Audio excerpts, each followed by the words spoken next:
Okay, so we wound up with a final time, 0.97 seconds. Isn't that cool? We found the time. So now we know how far he's going to go. We'll find his range.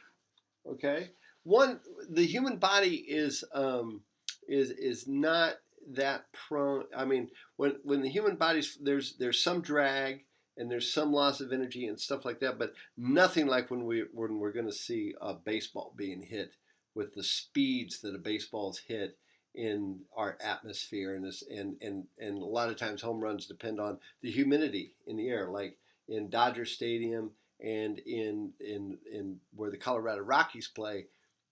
The humidity is so low. As the humidity gets lower and lower and lower, the flight of the ball gets higher and higher and higher.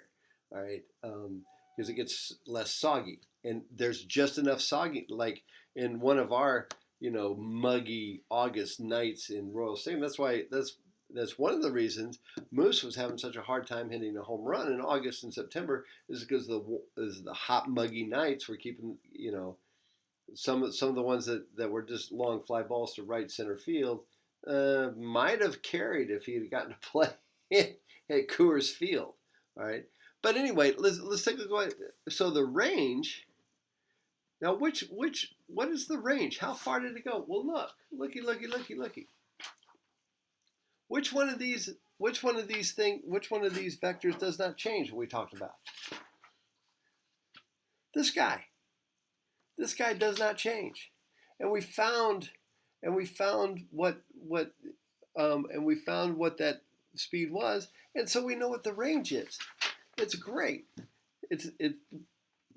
It's wonderful because we get the range is just equal to the x component, which never changes because the acceleration is in the other direction, isn't acting on that part of it. It's just acting on the y part, and so it's this times the time. And we calculated the time over in the y part. We get the range here in the x part, and so we got 7.0 meters per second times 0.97 seconds. And we got a pretty good high jump here of, notice the seconds are going to cancel, so I'm left with meters, 0.7 meters. So I got 7 times 0.97 is equal to 6.79 meters. Now remember, Bob Beamon, what did he jump? Like 8.2. You're gonna have to know that one. 8.21 meters or something like that. I can't remember. It was phenomenal. It was phenomenal. This is about what, and that would equal times. I'm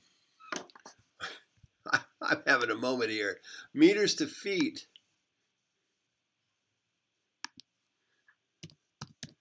Meters to feet. There we go. Let me type in the meters here. Oh, it's 3.28. That's what it was. 6.79. Boy, have I gotten that? That's about 22 point. That's about 22 feet. 30% of 12. That's about 22 feet 3.5 inches, or so. 22 feet 3 inches, right around there. 3.25 inches. So what we came up with is actually, that's in there with top level high school jumpers and stuff like that. All right. Cool calculation. Good job. Way to hang in there for about 20 minutes while we went through that. We're going to do it with home runs. But now let's move on to our slideshow.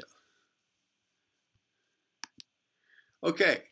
The long jump changes horizontal energy into some vertical energy, whereas the optimum angle is 34 degrees, and whereas in the Penguin Olympics, notice this: the Penguins, another dull year at the Penguin Olympics. In other words, their center of gravity is so low.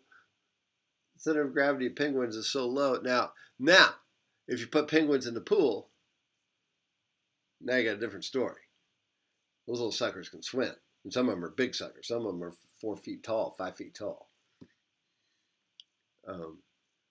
They can really swim. Um, but their center of gravity is so low. Yeah, that's pretty. They're not going to do much in the high jump there. Okay, high jump. The high jump was a competition. So what we're going to do, and we'll look at the high jump here. All right. So let's start there. Let me go here, out here. I got to click on this and click on